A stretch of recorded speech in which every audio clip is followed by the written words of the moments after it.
آپ کا انٹرویو کتنے لوگوں نے دیکھا؟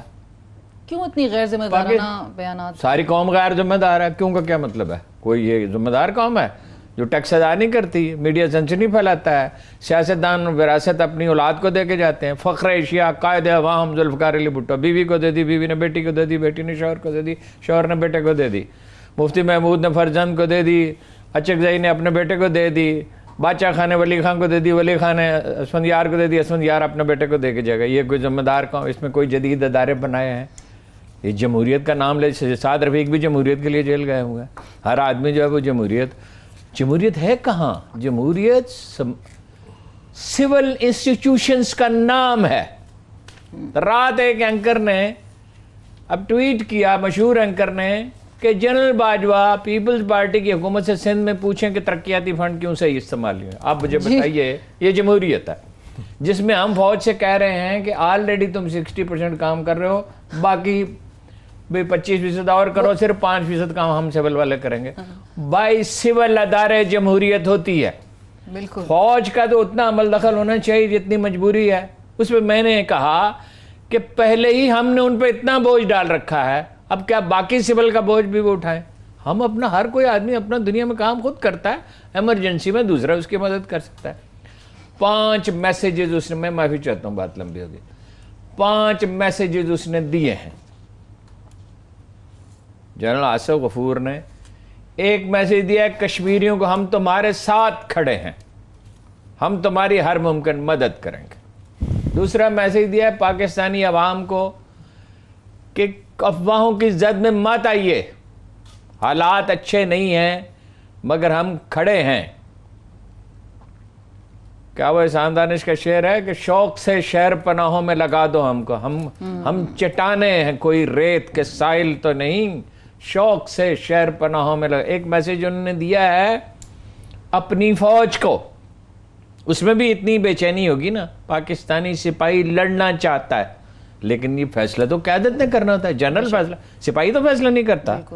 اور یہ انہوں نے ریمائنڈ کرایا کہ ہم حکم دیا جاتا ہے تو اس کی اطاعت کرتے ہیں، جدھر منہ پھیرتا ہے ہمارا سپاہ سالار. یہی فوج یہی ہوتی ہے، فوج میں الیکشن نہیں ہوتے. ایک انہوں نے انٹرنیشنل کمیونٹی کو میسج دیا ہے کہ یہ ہم تو امن چاہتے ہیں، کیا انڈیا بھی امن چاہتا ہے؟ 2 لاکھ فوج ہم نے افغانستان کے بارڈر پہ لگا رکھی ہے تمہاری وجہ سے، تم لوگوں کی حماقتوں کی وجہ سے. اس طرف انہوں نے 2 دفعہ اشارہ کیا، اور انڈیا اس سے فائدہ اٹھانا چاہتا ہے. ایک میسیج انہوں نے انڈیا کو دیا ہے کہ کسی غلط فہمی میں مت رہنا، ہماری معیشت بڑی نہیں ہے مگر اتنی بھی بری نہیں ہے ہماری معیشت کہ ہم تمہارا مقابلہ نہ کر سکیں، ہمارا خون کھول رہا ہے 1971 سے. انہوں نے بھی پھر جواب میں 1971 کی یاد دہانی کرائی ہے. ٹھیک ہے نا؟ بات یہ ہے کہ رسول اللہ صلی اللہ علیہ وسلم سے کہا گیا اس وقت جب وہ مکہ پہلی دفعہ عمرہ کرنے کے لیے گئے تھے کہ ہم نے مکہ میں داخل ہونا ہے. انہوں نے کہا نہیں. انہوں نے صلح حدیبیہ کی 3 برس کے بعد آئے. جنگ کا فیصلہ کسی قوم کی قیادت خود کرتی ہے، یہ ریفرینڈم نہیں کرائے جاتے اس پہ، یہ سوشل میڈیا پہ نہیں جنگیں لڑی جاتی ہے. شیخ رشید جیسے لوگوں کو اس کا فیصلہ نہیں دیا. بالکل. کابینہ کی حالت تو یہ ہے کہ وہ اس کو ڈیفینڈ نہیں کر سکی، اس 208 ارب روپے کو. بالکل اویس توحید صاحب کی طرف یہی بات ہے. تو بھائی یہ جو وہ یہ کہہ رہے ہیں جنرل آصف صاحب ساری قوم سے کہ ہوش کے ناخن لو، ایٹمی جنگوں کے فیصلے پریس کانفرنسوں اور بریفنگ میں نہیں ہوتے جس میں خطرہ ہو. ایٹمی جنگ تو انشاءاللہ نہیں ہوگی.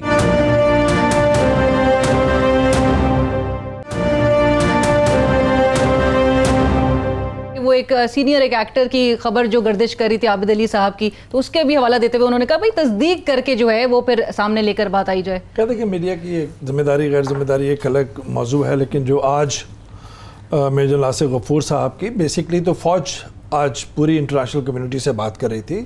پورے انڈیا کے اندر جو کوئی 700-800 چینلز ہیں اس کے اوپر وہ مانیٹر ہو رہی تھی. انگلینڈ میں، امریکہ میں مجھے اتنے فون آئے ہیں انٹرنیشنل میڈیا سے کہ کیا ہے، ظاہری بات ہے کہ جو بھی بات کر رہے ہوتے ہیں کہ فوج کیا سوچ رہی ہے، فوج کی تھنکنگ کیا ہے. فوج اور ہماری جو سول لیڈرشپ ہے وہ ایک پیج پر ہیں، ہر چیز کو ناپ تول کرتے ہیں. اور جس طرح آج وزرائے خارجہ آئے ہیں UAE اور سعودی عربیہ کے، اس کے لیے بھی ایک اہمیت ہے کہ ٹائمنگ کی اہمیت، جس طرح ہارون صاحب بات کر رہے تھے. دیکھیے 2-4 چیزیں ہیں جو انہوں نے بتائی. ایک تو انٹرنیشنل کمیونٹی کو بار بار بتانے کا کہ جیو اسٹریٹجک جو ہماری جو لوکیشن ہے اس کی امپورٹنس کتنی ہے. دیر از اے سینگ, جب ہم نوجوان تھے انٹرنیشنل ریلیشنز پڑھتے تھے تو اس میں تھا کہ it's a blessing, at the same time it might be a کرس.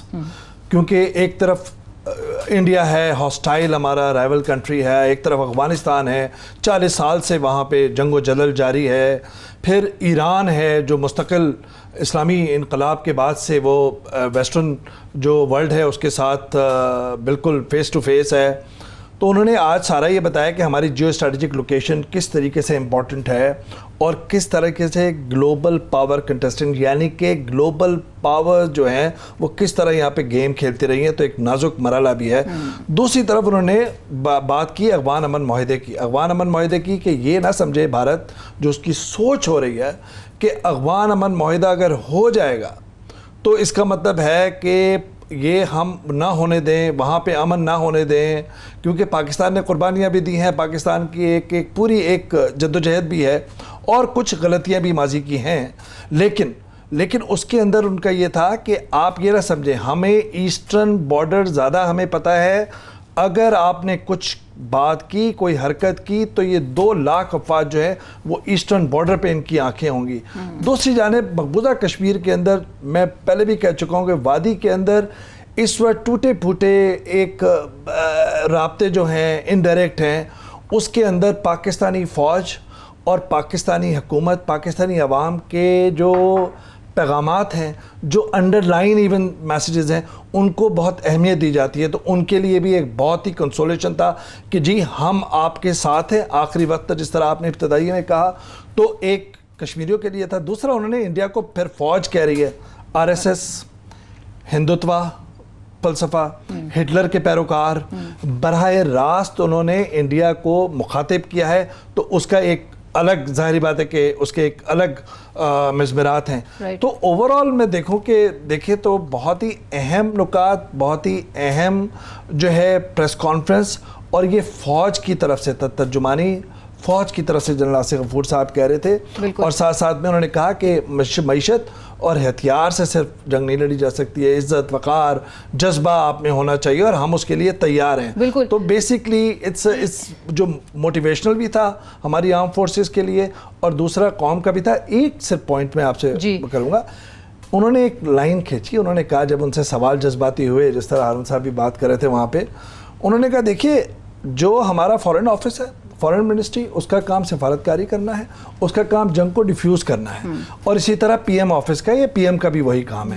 لیکن ہمارا یہ ہے کہ ہمیں آرڈر ہوں گے, ہم جنگ کے لیے مستقل تیار ہوتے ہیں انڈر کمپلجن. اگر یہ سارے آپشنز ایگزاسٹ ہو جائیں تو ایک overall this becomes an option by compulsion. Haroon sahab, آپ نے بھی جس طرح کہا کہ عالمی طاقتوں کے حوالے سے جو میجر جنرل آصف غفور صاحب نے بھی کہا کہ ان کو کردار ادا اس وقت کرنا چاہیے, اور جو خطے کی اس وقت مفادات کی بات ہو رہی ہے, عالمی طاقتوں کے جو مفادات ہیں وہ بھی اٹیچڈ ہیں پاکستان سے, کہ جی پاکستان کی بڑی اہمیت جو ہے وہ امپورٹنس جاگ جاتی ہے. تو پاکستان ایک اپنا جو ایک زور ہے اور بھارت پہ جو ایک دباؤ ہے وہ دلوانے پہ جو ہے وہ کامیاب ہو سکتا ہے. دیکھیے وہ ایک 2000 سال پہلے لگ بھگ ایک ایران کا بادشاہ تھا, 1500 سال پہلے, تو اس نے ایک دنیا بھر کے لوگوں کو بلایا, جشن برپا کیا, جیسے شہنشاہ ایران نے بھی پھر 1500 سال کے بعد کیا. تو اسے پتہ چلا کہ وہاں عرب بھی ہیں. تو عربوں کو تو ایک قوم نہیں سمجھا جاتا تھا, مطلب تو خیموں میں رہتے تھے اس وقت, ابھی مکان بنانے شروع نہیں کیے تھے. تو اس نے کہا ان کو بھی بلاؤ. ان سے کہا یہ اہل روم جو ہیں یہ مکان بڑے اچھے بناتے, چین والے ریشم بناتے ہیں, بلا تمہارا بھی کوئی اعزاز ہے. تو انہوں نے کہا بادشاہ یہ کوئی انصاف کی بات تو نہیں ہے کہ دوسری قوموں کے تو آپ نے نمائندے بلائے, ہم تو یہاں سودا سال بیچنے کے لیے آئے تھے, ہمارے نمائندوں کو بلائے. تو اس نے پھر ان کے ساتھ نمائندے بلائے. وہ بلوغ العرب میں جو عربی ثقافت اور ادب پہ سب سے اچھی کتاب ہے, شاید یا سب سے اچھی کتابوں میں سے ایک ہے, اس میں ایک خطبہ ہے, اس میں ایک فقرہ ہے جو کہنا چاہیے تھا آج ان کو, یعنی میرا خیال ہے کہ مزید اس کو پالش کیا جیسا تھا. ویسے اچھا ٹو دی پوائنٹ تھا. دیکھو کرزما تو خواجہ اپنا آصف غفور کا عمران خان سے 5% بھی نہیں ہوگا شاید, لیکن ٹو دی پوائنٹ وہ اس سے 10 گنا زیادہ تھا وزیر اعظم سے. جو بات اس نے کہی وہ اس عرب خطیب نے کہی تھی, تو اس نے کہا تھا بادشاہ میں جنگ کا دروازہ نہیں کھٹکھٹاتا, لیکن اگر جنگ میرا دروازہ کھٹکھٹا دے تو میں اس کے قلب میں اترتا ہوں اور اس سے خون کی بارش کا مطالبہ کرتا ہوں. کہنے کی بات اس وقت یہ ہے وزیر اعظم کی بھی, چیف آف آرمی اسٹاف کے بھی, جنرل آصف صاحب کو بھی, اور ساری قوم کو, کہ ہم جنگ نہیں چاہتے انڈین سے, لیکن ہم سے پرے رہو. مشرف نے اس سے بہتر بات کہی تھی, لے آف, پرے رہو, ورنہ ایسا سبق تمہیں سکھاؤں گا تمہاری آنے جاؤ. لکھ نے اس سے بھی بہتر بات کہی تھی کہ یہ ان 5 شہروں کے صرف نشان رہ جائیں گے, نام رہ جائیں گے بڑے بڑے شہروں میں. مگر اس نے میڈیا میں نہیں کہی تھی. اگر وہ میڈیا میں ہوتا وہ بھی محتاط زبان استعمال کرتا. بات یہ ہے اس وقت میسج, دنیا ہماری مدد کرتی ہے یا نہیں کرتی. وزیر اعظم نے ٹھیک کہا تھا, ہم اپنی مدد کرنا چاہتے ہیں. اگر ہم اپنی مدد کرنا چاہتے ہیں تو دلیری کا تو کوئی بدل نہیں ہے دنیا میں. بزدل کی تو کوئی زندگی نہیں ہے. بزدل کا سفینہ تو کنارے پر ڈوبتا ہے, سمندر میں جاتا ہی نہیں. لیکن حکمت اور دانائی بھی ایک چیز ہے. مجھے بہت افسوس ہوا جب سینئر اخبار میں نے کہا ایٹم بم کا بھی استعمال کریں گے. چلیں اسی کے ساتھ ہی ایک بریک کی طرف جانا ہے, بریک کے بعد دوبارہ حاضر ہوتے ہیں.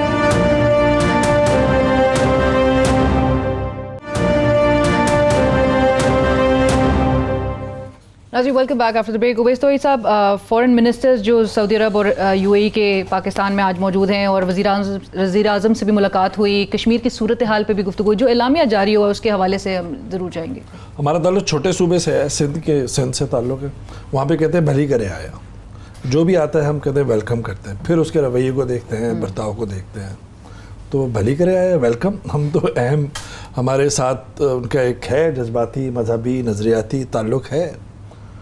تو لیکن ان کے ایکٹس کو دیکھنا ہے کہ کس بیک ڈراپ میں آ رہے ہیں, کس تناظر میں آ رہے ہیں. یعنی کہ فوٹو آپس کے لیے آئے ہیں, جوائنٹ کمیونیکے کوئی نہیں ہوا, جوائنٹ پریس کانفرنس نہیں ہوئی. آپ دیکھ لیجئے کہ ان کا ایک فوٹو آپ ہوا ہے. تو فوٹو آپ سے پاکستان میں جو لوگ ہیں, عوام ہیں, ان کی تسلی تشفی تو نہیں ہوگی. وہ اس بات پہ بھی بقول کچھ ذرائع کہتے ہیں کہ اس بات پہ بھی ہرٹ ہے کہ کس طریقے سے سینٹیمنٹس یہاں پہ تھے. اور وہ سینٹیمنٹس تھے کہ جب آپ اس پہ کیا ہے, وہ ہارش ہے, ہرٹ ہے. ہاں, مودی کو گلے لگایا آپ نے, اس کو اعزاز دیا. ہر تیسرا جو یو اے ای کے اندر ہے, جو بھی مجبوریاں, جو سمجھوتے ہوں گے, اسی طرح سعودی عرب کے اندر ہے کہ بہت ہی لیوک بوم رسپانس تھا, اور اقتصادی مجبوریاں, سمجھوتے جو بھی ہوں گے. اب جب آپ آئے ہیں تو کیا لے کر آئے ہیں؟ پاکستان کا اسٹانس تو سیدھا سیدھا ہے ہارون صاحب, کہ آپ پاکستان کے ساتھ کھڑے ہیں. ایک پیمانہ ہوتا ہے نا, وہ یہ ہے کہ یون ریزولوشنز کے مطابق کشمیریوں کا جو مسئلہ ہے, تنازع ہے, وہ حل ہونا چاہیے. اور اس وقت جتنے بھی ایکٹس ہیں, ڈی ملٹرائزیشن ہونی چاہیے کشمیر میں, جتنے ایکٹس ہیں انڈیا کے, وہ آپ ہٹائیں. اس کے علاوہ تو بات چیت نہیں ہو سکتی. آپ ہمارے ساتھ کھڑے ہیں تو 100 بسم اللہ, پھر ہم 10 دفعہ کہیں گے بھلی کرے آیا. اب جو مجھے کچھ نے بتایا ہے وہ یہ کہ عدیل الجبیر صاحب بہت ہی سیزن ہیں, 7 سال تو امریکہ میں رہے ہیں, یہ سفیر سعودی عرب کے, اور وہیں پہ پڑھے بھی ہیں. اور یہ ہاؤس آف سعود یعنی کہ شاہی خاندان سے ان کا تعلق نہیں ہے, دوسرے کوئی یہ ہیں جو بڑے اتنے لیول پہ کام کرتے ہیں. یہ جو آئے ہیں, ان کا یہ تھا کہ ایک سینٹیمنٹس کی وجہ سے. دوسرا کہتے ہیں کہ یہ بات طے ہوئی ہے کہ یو این جنرل اسمبلی کے اجلاس, جس میں سربراہان مملکت یا ہیڈز آف اسٹیٹ جو ملیں گے, جس میں عمران خان صاحب بھی جائیں گے, نریندر مودی بھی جائیں گے, اس سے پہلے ایک سمٹ ہوتی ہے فارن منسٹرز کی جنیوا کے اندر. اس کے اندر یہ پاکستان کے سٹانس کو بھرپور سپورٹ کریں گے. تو یہ اگر ہوگا تو بہت اچھا ہے. لیکن اگر آپ یہ آئے ہیں کہ دونوں ممالک, دونوں فریقین کے درمیان بات چیت ہونی چاہیے, کشیدگی کم ہونی چاہیے, تو اس سے وہ سینٹیمنٹ جو ہیں وہ نہیں ہوں گے. آپ کوئی سخت اور ٹھوس اقدامات کریں, مستقبل میں بھی اور ابھی بھی رائٹ ابھی بھی، کیونکہ جو آپ وہاں پہ جو تارکین ہیں بھارت کے، آپ ان کے لیے کوئی پابندیاں کریں، کوئی ہمارے ساتھ سالیڈیرٹی کریں on concrete terms. Right, but like you said Haroon صاحب یہ کہہ رہے ہیں کہ فوٹو آپ کے لیے زیادہ یہ چیز نظر آئی. کیا لے کر آئے ہیں یہ وزرائے خارجہ، اور کیا مسئلہ کشمیر، یہ مقبوضہ کشمیر کے مسئلے پر کیا یہ ہمارے ساتھ کھڑے ہیں؟ ہمارے پاس کوئی مستند معلومات نہیں ہے کہ اس میں کیا ہوا. اگر وہ جنیوا میں ہماری حمایت کرتے ہیں تو اس کا مطلب، اور یو این او میں، تو اس کا مطلب یہ ہے کہ مذاکرات فروٹفل رہے ہیں. اس کا مطلب یہ ہوگا کہ شاہ محمود قریشی صاحب ٹھیک کہتے ہیں کہ کوئی بہام اب نہیں ہے اور میں مطمئن ہوں. دیکھیے میں پھر کہتا ہوں کہ حقائق کو ملحوظ رکھیں. جی تو میرا بھی یہی چاہتا ہے کہ آج ہی پاکستانی فوج جو ہے وہ حملہ کر دے اور سری نگر سے پہلے نہ رکے. لیکن اندر حقائق کیا ہیں؟ درون خانہ ہنگامے ہیں کیا کیا، چراغ رہگزر کو کیا خبر ہے. 10 سے 12 بلین ڈالر آپ کے امارات اور سعودی عرب سے آتے ہیں، آپ کے ورکر وہاں ہیں. اکانومی میں کا حال میں آپ کو بتا چکا ہوں. جی کوئی سول ادارہ ہم نے تعمیر نہیں کیا ہے. ضیاء الحق کے عہد حکومت تک ہماری اکانومی انڈیا سے 2 گنا رفتار سے اوسطاً گرو کرتی تھی. اس کے بعد آ گئی جمہوریت، بیچ میں صرف مشرف کا وقفہ آیا جس میں ہم قریب ہماری پرسنٹیج وہی تھی جو انڈیا کی تھی.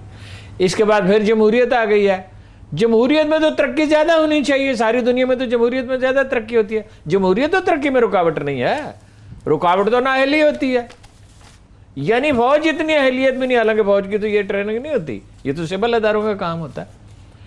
ہماری دیکھنا جو مجبوریاں ہیں، یہ میں نہیں کہتا کہ بزدلی اختیار کریں. آپ کو پتا ہے میں بزدلی کے بہت سخت خلاف ہوں، لیکن یہ ان چیزوں کے فیصلے رائے عامہ سے نہیں ہوتے ہیں. رائے عامہ ہرٹ ہوئی ہے، اس کا ہمیں نقصان نہیں ہوگا. رائے عامہ کو اپنا وزیر اعظم نے یا جنرل باجوہ نے نہیں اکسایا ہے، انہوں نے کوئی بات نہیں کی عربوں کے خلاف. ان کی انٹیلیجنس ایجنسیز یہاں کام کرتی ہیں. آپ کا خیال ہے سعودی عرب کی اور یو اے کی انٹیلیجنس ایجنسی یہاں کام نہیں کرتی؟ ہمارے خلاف نہیں کرتی ہوگی، لیکن وہ بیسک انفارمیشن، اور ان کی ایمبیسی موجود ہے، چلیے انٹیلیجنس ایجنسی کو موجود چھوڑ دیں، وہ انہیں بتاتے نہیں ہوں گے کہ پاکستانی عوام کا دل دکھا ہے. اور ایک بات کا کوئی مجھے جواب دے جو ہمیں انہیں سمجھانی چاہیے. مجھے نہیں پتہ شاہ محمود سمجھا سکتے. ایک تو ہم یہ فرض کر لیتے ہیں کہ ایک آدمی وزیر اعظم بن گیا، وزیر خارجہ بن گیا تو وہ کمپیٹنٹ بھی ہے. ایسا نہیں ہوتا. ہوتے ہیں. ظفر اللہ جمالی بھی تو وزیر اعظم بن گیا تھا نا، جو کہتا تھا 2 قومیں نظریہ کوئی چیز نہیں، قوم ایک ہی ہوتی ہے. جو یہ کہتا تھا گلوب سیدھا کر دو، آپ کو پتہ ہے گلوب اس نے سیدھا کرایا تھا تو آج تک سیدھا ہے. اس کے بعد بھی کوئی عقل مند نہیں آیا جو اس کو ٹھیک کرتے. گلوب بھی کبھی سیدھا ہوا. حضور والا بات یہ ہے، اگر تو بھائی میں دہراتا ہوں، اگر تو ہم اپنے قدموں پر کھڑے رہے، جو ہم کھڑے رہ سکتے ہیں، ہماری فوج اس قابل ہے کہ اپنے قدموں پر کھڑی رہ سکتی ہے. انڈیا سے تو فار فار سپیریئر ہے. وقت کا دھارا ہمارے حق میں بہ رہا ہے پہلی دفعہ، 72 سال میں پہلی دفعہ. تو انڈیا کی مجال، انڈیا کیا کرنا چاہتا ہے؟ انڈیا یہ سمجھ رہا ہے کہ اگر افغانستان سیٹل ہو گیا، ایران چاہتا ہے سیٹل ہو جائے، پاکستان چاہتا ہے، امریکہ چاہتا ہے، روس چاہتا ہے، چین چاہتا ہے، تو یہ 2 لاکھ فوج تو وہاں سے فارغ ہو جائے گی. سو دس از دا بیسٹ ٹائم. یہ چانکلیا کٹلیا کے شاگرد ہیں. چانکیا کی کتاب وہ بھی سرانے رکھتا تھا، نہرو بھی. یہ کہہ رہے ہیں کہ یہ بہترین وقت ہے پاکستان کو تنگ کرنے کا، لیکن اس کے لیے انہیں سپورٹ نہیں مل رہی. انٹرنیشنل میڈیا نے ان کا کھیل بگاڑ دیا، یعنی اللہ نے بگاڑ دیا. انٹرنیشنل میڈیا ہمارا ہمدرد نہیں ہے، اور اس وقت بگاڑ دیا جب امریکہ اور اسرائیل اس کے اسٹریٹجک پارٹنر ہیں، تصویراتی حلیف ہیں. بالکل کھیل جو ہے نا جی. لیکن یاد رکھیے، جنگیں ایک دن میں نہیں لڑی جاتی ہیں. یہ 2020 کا میچ نہیں ہو رہا کوئی. یہ ہماری ہے تماشبین قوم کہ انڈیا کو فوراً ہرا دیں. قوم کو جرأت کا مظاہرہ تو کرنا چاہیے. بزدلوں کا تو کوئی مستقبل نہیں ہوتا. حکمت کا بھی مظاہرہ. رائٹ، حکمت کا مظاہرہ ہوئے. تو یہ سب 1 ماہ ہو چکا ہے مقبوضہ کشمیر میں اس وقت جو کرفیو کا نفاذ ہے اور جو حالات وہاں پر ہیں، جو مظالم ڈھائے جا رہے ہیں. آج جنیوا میں یونائٹڈ نیشنز کی ہیومن رائٹس میٹنگ میں تہمینہ جنجوعہ نے بھی بھرپور آواز اٹھائی، اور انہوں نے بھی کہا کہ یہ میرا ڈیلیگیشن یہ تمام مناظر نہیں دکھا رہا، یہ انٹرنیشنل میڈیا اس طرح رپورٹ کرتے ہوئے دکھائی دے رہا ہے. دیکھیں انٹرنیشنل میڈیا کی ہم نے بات کی ہے، BBC، voice of America, New York Times, Washington Post. اس کے باوجود بھی 1 ماہ سے کرفیو. نرپما سبرامنیم یہاں پہ بھی پوسٹڈ تھی. دہلی، سری لنکا میں بھی ٹامل جب کانفلکٹ ہم نے کور کیا ساتھ تھی وہ پہلے ہندو اخبار کے ساتھ تھی، اب انڈین ایکسپریس کے ساتھ ہیں. انہوں نے 20 سے 25 اگست تک وزٹ کیا ہے ویلی کا، اور انہوں نے پورا ایک آرٹیکل لکھا، پورا تھریڈ اپنا ٹویٹر پہ دیا ہے جس پہ بہت لوگوں نے اس پہ کامنٹس بہت کیے ہیں. انہوں نے کہا volcano and flood were common metaphors to describe how the anger would burst when communications are restored. Anti India پوری کہتی ہے ویلی کے اندر جو ہے آتش فشاں لاوا اور سیلاب ہوگا. اور دوسرا یہ کہ بھارت کہہ رہے کہ پوری وادی کے اندر شمال کشمیر جہاں پر فوج کا تھوڑا بہت اثر رسوخ بھی تھا، وہاں پہ بھی انہوں نے بتایا کہ ایک بچہ ڈپٹی کمشنر کے لڑکا ایک ڈپٹی کمشنر کے آفس میں بیٹھا تھا، اس نے کہا ہمارے لیے بھارت کی کہانی ختم ہو گئی. اور انہوں نے کہا کہ صرف 370 کی بات نہیں ہے، یہ ہماری شناخت کی بات ہے، یہ ہمارے وقار کی بات ہے، یہ ہمارے حق کی بات ہے، سب کچھ رون دیا ہے انہوں نے. تو اب وہ کہتی ہے اپنے اس کے اندر جس نے 20 سے 25 اس نے کہا virtually the entire valley has turned against India. They nurse the hope that Pakistan اور someone else will do something almost ایک بور کی طرح کی کوئی بات ہے. تو کہنے کا مقصد یہ ہے کہ اب وہاں بھی آپ دیکھیے کہ وہاں بھی یہاں پہ ہم برکھا دت وغیرہ کو کر رہے ہوتے ہیں، یہ برکھا دت تو بہت اسٹیبلشمنٹ کے ساتھ تھک ہے اور کافی انہوں نے جو ہے وہ پروپیگنڈا کرنے کی بھی کوشش کی ہے. حالانکہ ہماری کولیگ ہے، ٹھیک ہے، جرنلزم کے اندر ہے، لیکن یہ بہت ہی اتھینٹک ہے نرپما سبرامنیم، اور انہوں نے یہ چیزیں کہی ہیں. دوسری بات جو ہارون صاحب کہہ رہے تھے وہ دیکھیں، ہم نے کل بھی یہ بات کی تھی کہ آپ اپنی معیشت کے اندر استحکام لائیں گے تو آپ ایک ایسی قوت بنیں گے جس کی آواز ہر ایک سنے گا. بالکل یہ بھی ایک تلخ حقیقت ہے. اپنا گھر سیدھا کریں، اپنا گھر سیدھا ہمیں کرنا ہے. فیٹم کی تلوار ہے، IMF کی تلوار ہے، سو آن اینڈ سو فورتھ. آپ 3 بلین کے لیے آپ ڈالر کے لیے آپ ان لوگوں سے لیں گے تو پھر ان کے ساتھ بات کس طریقے سے ہوگی؟ بات دو لوگوں کے درمیان، دو دوستوں کے درمیان جو ہوتی ہے وہ کہیں نہ کہیں برابری کی صورت پر ہونی چاہیے، اور اسی کے لیے ہم اور یہ معاشی مفادات کی ہم بالکل گیم ہے.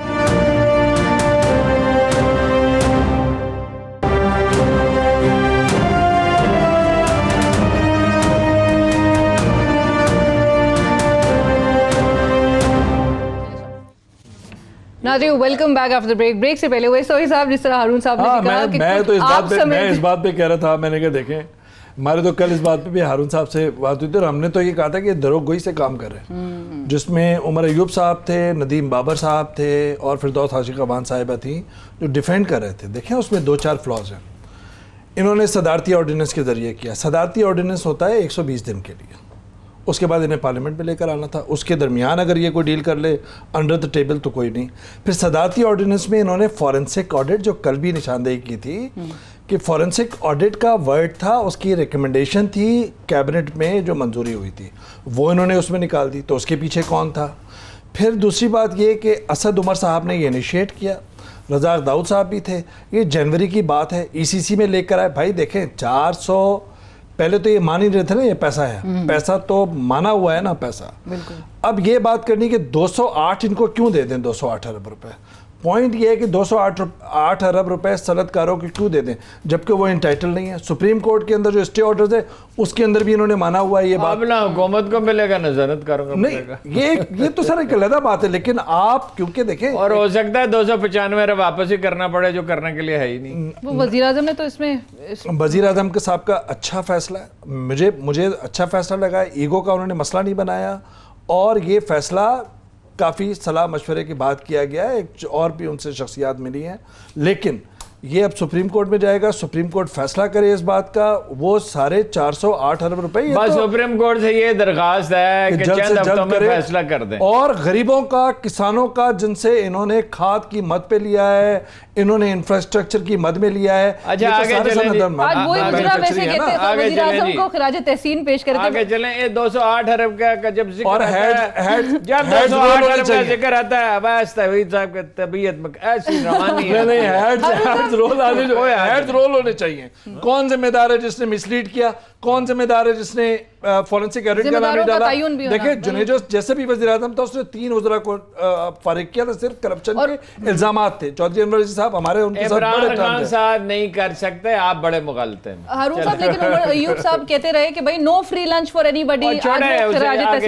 پر ایک اور بات، ایک آپ کی اجازت سے، اویس توحید صاحب نے کہا کہ وزیر اعظم نے ایگو کا مسئلہ نہیں بنایا. یہ جو لائن ایک آخری جو آپ نے نے بھی اس کی اس میں نشاندہی کی. چڑچڑاپن نظر آ رہا ہے. چڑچڑاپن نظر آ رہا ہے جس میں وہ کہہ رہے ہیں کہ آگے گورنمنٹ چلیں. ہمیں اس کی روح کو پکڑنا چاہیے, اس چھوڑ دیں, آگے چلیں اچھا فیصلہ. مجھے افسوس ہوا. نیب نے اقبال زید احمد کو لاہور سے گرفتار کیا. یہ اقبال زید احمد عوام بھی جاننا چاہیں گے یہ ہیں کون ہارون صاحب؟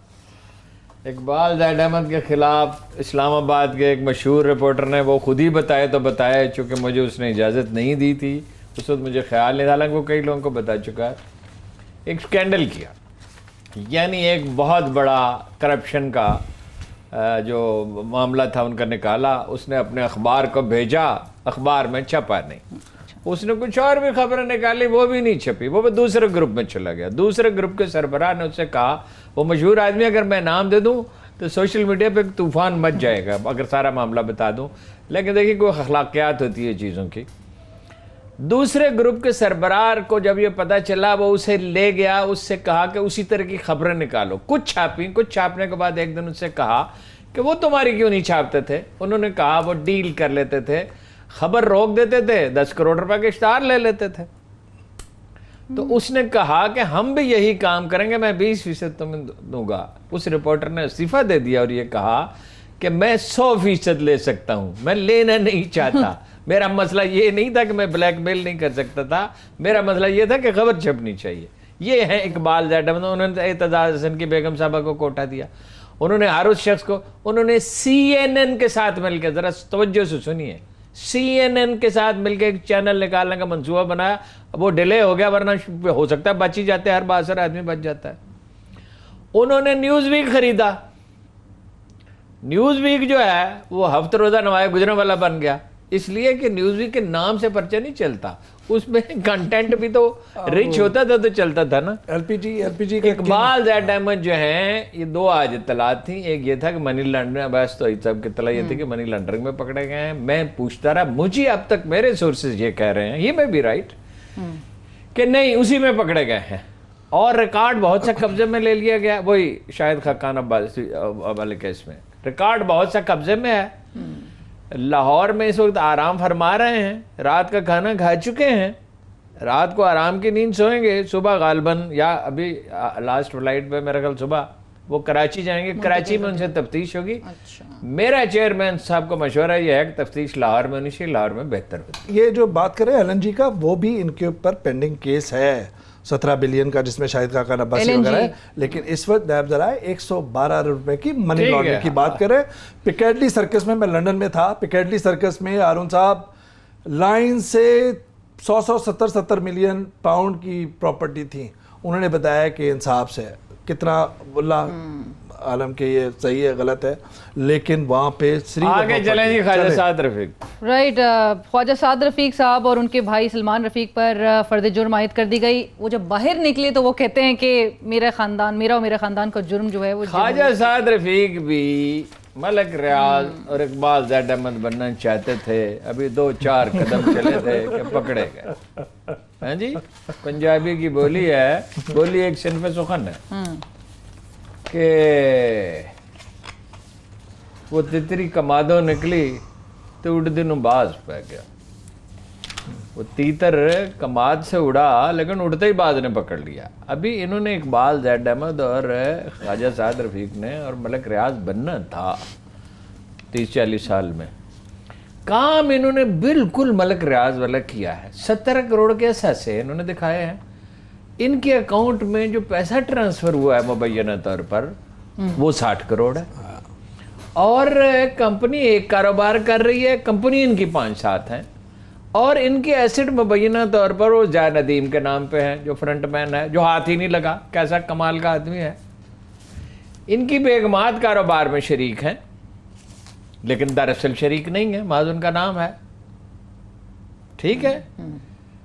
اچھا, کمال ان کا یہ ہے کہ ریلوے میں ان کی کرپشن کا کوئی ثبوت نہیں, اس پہ وہ حلف بھی دیتے ہیں. اس پہ حلف نہیں دیتے خواجہ صاحب. وہ کہتے ہیں کہ ریلوے کی ساری کرپشن میں بتا سکتا ہوں کس نے کیا ہے, ان سے پہلے ان کے بعد. انہوں نے کہ یہ بات درست ہے, ان کے کوئی ریلوے میں کوئی گڑبڑ نہیں. مطلب یہ, اور ان کے کمالات آپ دیکھیں. کب انہوں نے کاروبار شروع کیا؟ نواز شریف کے عہد اقتدار میں نہیں, 1990 میں نہیں, حالانکہ اس وقت بھی وہ پارٹی کے بڑے اہم لیڈر تھے. انہوں نے کاروبار شروع کیا جنرل مشرف کے دور میں. اور ان کا کاروبار عروج میں پہنچا گیلانی کے دور میں. کیسا اس نے اتفاق ہے کہ لاہور کے ایک بلینر کو انہوں نے پھانسا, اس کے 50% شیئر رکھے, وہ شیئر گھٹتے گھٹتے 8% رہ گئے. کیا ہنر مندی ہے. خواجہ جو ہے نا وہ راستے میں پکڑا گیا, ورنہ یہ بنا بنایا کھرب پتی تھا. اچھا, اسکل اس کی. خواجہ صاحب ایک دوسرا پوائنٹ ہے, حضرون شہر سے تعلق ہے, ان کے والد کا جو ذکر کیا, ان کا قتل ہو گیا تھا. پولیٹیکل ایکٹیوسٹ ہے, جدوجہد ہے, پولیٹیکل ڈکشن میں بات کرتا ہے, لیکن افسوس کی بات ہے جب اس طرح کے لوگ اس طرح کے کاروبار میں آتے ہیں. ان کو 18-20 سال پہلے ہم نے بھی دیکھا تھا نا, ٹوٹی موٹی گاڑی میں ہوتے تھے, یہ کتنا. اور اس میں تو یہ ہے کہ جو ثبوت ہے زرداری اور نواز شریف کون سی گاڑی میں ہوتے تھے؟ جوانی میں زرداری اور نواز شریف کون سی گاڑی میں ہوتے تھے؟ اور خیر یہ تو ایک ہے, ابھی تو اس کی بات ہو رہی ہے نا سر. زرداری اور بہت سارے لوگ نہیں ہوتے تھے, بہت سارے لوگ. میں تو ٹاپ پولیٹیشین کا بتا رہا ہوں. نواز شریف وغیرہ, زرداری کے پاس کب نئی گاڑی ہوتی تھی, نواز شریف کے پاس کب نئی گاڑی؟ نہیں, زرداری کے پاس اتنا پیسہ تو تھا کہ گاڑیوں میں. نواز شریف کی جس گھر میں شادی ہوئی تھی اس میں اے سی نہیں تھا, پنکھا لگا ہوا اس میں. صحیح ہے, نواز شریف کے پاس اس میں اتنا کاروبار تھا کہ وہ گاڑی میں سفر کر سکے. یہ تو بہت ہی ہمبل بیک گراؤنڈ سے تھا. نواز شریف بہت ہی ہمبل بیک اسکوٹر پہ جاتا تھا, اسکوٹر پہ. سر ایک زمانے میں تو گاڑیاں ہی گنی چنی ہوتی تھیں, اب 10 گاڑیاں کسی شہر میں. میرا پوائنٹ آپ سمجھ رہے ہیں؟ جی جی بالکل میں سمجھ رہا ہوں. پاکستان میں بہت کم پیسہ جائز طریقے سے کمائے ہیں ایسے بالکل, لوگ ہر ایک کے دامن میں جس کے پاس. دیکھیں میں تو یہ کہتا ہوں کہ بڑے بڑی پوش لوکیلٹیز کے اندر یہ کر لیں, اور ہر دوسرے تیسرے گھر کے اندر کہیں نہ کہیں دامن میں سوراخ ہے یا کالا دامن ہے, کیونکہ بغیر حلال کے پیسے کے اندر اتنی جائیدادیں ہوش ربا وہ بن نہیں سکتی. چاہے اپنی زندگی میں 3-4 آدمی دیکھیں جنہوں نے جائز پیسہ کمایا ہے, 99% ناجائز کماتے. رائٹ. اور اس کے ساتھ ہی مریم نواز اور یوسف عباس کے جسمانی ریمانڈ میں بھی مزید 14 روز کی توسیع کی گئی ہے.